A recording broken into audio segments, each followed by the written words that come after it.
Aucun pays ne peut aller au développement sans équipement de base. Malgré le contexte économique préoccupant, nous restons fidèles à ce postulat s'agissant des infrastructures routières et portuaires, des moyens de transport, du numérique et de la desserte en électricité et en eau potable. En lien avec la dynamique régionale enclenchée par la communauté économique des États de l'Afrique centrale. En termes d'infrastructures routières, l'on peut évoquer l'aménagement et le bitumage des routes Ouesso-Pokola intégrant le corridor 13 et Dolizy-Kibangu vers Ndende-Doussala, à la frontière du Gabon, avec l'appui financier de la Banque de développement des États de l'Afrique centrale. L'aménagement et le bitumage de la route Bunji-Evo, les travaux d'ouverture et d'aménagement de la boucle du Kwilu et la réhabilitation du pont de Souda. 28 novembre 1958, 28 novembre 2024. 66 ans jour pour jour naquit la République du Congo, objet du discours de son Excellence M. Denis Sassou Nguesso, président de la République, chef de l'État, devant le Parlement réuni en congrès. Pays en pleine marche vers l'excellence, la République du Congo a su relever plusieurs défis en matière d'aménagement du territoire et des infrastructures de communication. Les routes et ponts tels que le deuxième plus long pont à haubans en Afrique du haut de ses 285 mètres, l'idyllique pont à haubans à Courbeau dénommé le pont 15 août 1960, symbole d'un Congo en pleine émancipation. Les défis que le gouvernement de la République espère du dynamisme du ministre d'État Jean-Jacques Bouillard pour veiller aux prouesses qui se réalisent sur le terrain. Comprendre la vision qu'avait le président. Et la question qui se posait, mais comment pouvez-vous faire? Le pays est exsangue, vous sortez de conflit et vous voulez construire une route lourde, certains appelleraient une autoroute, entre Pointe et Brazzaville, qui coûterait plus de 1000 milliards. Et vous êtes sans ressources, mais vous l'inscrivez dans votre programme de société. Comment pouvez-vous faire? Le débat était important avec les bailleurs. Mais en réalité, c'était la vision de l'ordre. Pour le président, booster le développement devait passer par là. Quoi qu'il en coûte. Et aujourd'hui, je pense que l'histoire lui donne raison. De 1000 km de routes bitumées en 2002 à plus de 3000 km en 2024, parmi de nombreux projets lancés par le gouvernement pour améliorer et étendre le réseau routier bitumé en République du Congo, les défis majeurs visent à réhabiliter les routes existantes en aménageant de nombreux tronçons pour améliorer leur état et leur durabilité, construire de nouvelles routes pour relier les zones isolées et améliorer la connectivité entre les régions. Bien au-delà de construire un réseau routier solide, les villes de Nkayi et Owando bénéficient des projets villes résilientes, fruits du partenariat entre l'État congolais et l'Union européenne via l'Agence française de développement, les travaux de drainage des eaux pluviales et de traitement des zones d'érosion qui s'effectuent dans chaque ville respective. Le gouvernement de la République est passé ici en 2016 avec un vaste programme appelé municipalisation accélérée. Et la ville de Nkayi a été bénéficiaire de plus de 20 km de voirie. Mais en 2016, le gouvernement n'a pas pu tout résoudre parce que le Congo était déjà frappé par une crise économique due à la baisse drastique des cours du pétrole. Mais le gouvernement n'a pas baissé les bras et a frappé les portes de ses partenaires techniques et financiers, dont l'Union européenne et l'AFD, qui ont apporté un financement additif. Les villes de Nkayi et Owando, comme de nombreuses autres villes africaines, sont confrontées à des défis liés à la gestion des eaux pluviales et à l'érosion des sols. Ces problèmes exacerbés par plusieurs facteurs, parmi lesquels l'abondante pluviométrie, favorisant des précipitations importantes qui saturent rapidement les sols et provoquent des ruissellements. Un autre facteur à prendre en compte, il s'agit de l'urbanisation rapide, c'est-à-dire la croissance urbaine entraînant une imperméabilisation des sols, réduisant ainsi la capacité d'infiltration des eaux de pluie. Solution finale, le drainage des eaux pluviales et le traitement des érosions, chose qui s'exécute en ce net moment.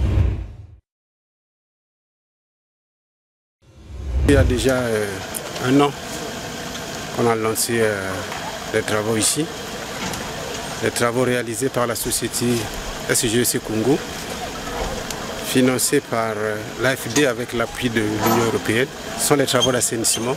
Ça se passe en Kayi comme à Ouando. Via la délégation générale aux grands travaux, les opérations qui se réalisent dans les villes de Nkayi et Ouando engendrent la construction des ouvrages de drainage parmi lesquels les canalisations, les fossés et des bassins de rétention pour évacuer les eaux de pluie et limiter les inondations.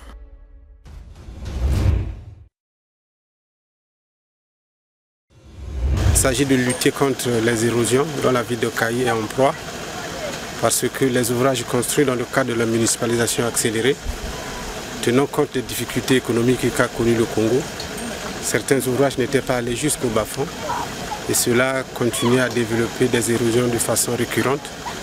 Et ces institutions financières, notamment l'AFD et l'Union européenne, ont pensé qu'il était bon à loi de nous accompagner dans la maîtrise de ces érosions. L'avancement est satisfaisant, on est dans les 70% par là et qu'au mois d'août, tout sera au rendez-vous.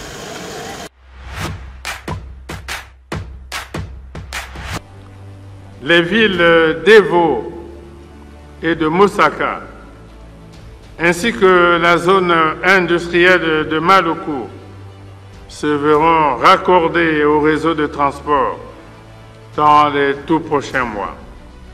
Ces localités seront alimentées à la faveur de la reprise des travaux de construction des lignes haute tension 110 kV Bunji, Evo et Oyo-Mosaka, ainsi que celle de la ligne très haute tension 220 kV à double terme en dérivation sur la ligne 220 kV Ngo-Njiri. Le gouvernement doit s'employer à soutenir le rythme des 10 chantiers. Parole du premier Congolais, la promesse d'électrification des villes de Mosaka et Bunji se manifeste au vu des exploits constatés sur le terrain. Pour la ville de Mosaka, les pylônes implantés de Oyo à Tikapika en traversant le village Boyenge ont déjà atteint la rivière Ndeko, lieu d'entrée-croisement avec les pylônes implantés de Mosaka jusqu'au village Boulu sur la Ndeko. Prochaine étape, le raccordement des câbles électriques. La ville d'Evo, quant à elle, a déjà bénéficié d'une nouvelle route de Bunji-Evo et les travaux de raccordement des câbles électriques prendront fin dans quelques mois. Vivre en République du Congo comme dans tout autre pays suscite à la fois des espoirs et des défis. L'espoir est un sentiment profondément humain qui pousse l'homme à envisager l'avenir avec optimisme, à croire en un mieux-être et à construire des projets de vie. En République du Congo, cet espoir est souvent alimenté par les avancées en matière d'infrastructures, les efforts du gouvernement pour moderniser les infrastructures dans les domaines de la santé, l'éducation, le transport et l'énergie, afin d'offrir à l'ensemble des Congolais de nouvelles perspectives. Grâce aux potentialités économiques considérables que dispose le pays et à ses ressources naturelles, son métissage culturel et la richesse de ses traditions, bâtir des infrastructures de marque offrira à l'ensemble des Congolais un cadre de vie dynamique et ouvert. Nous disons ces choses parce que pour la mémoire collective, généralement, elle devient courte et parfois elle devient sélective. Et on oublie ces choses qui sont des actes importants que les dirigeants posent et que la nation devrait toujours retenir, quelles que soient les difficultés du temps. Vivre en République du Congo est une expérience riche et complexe.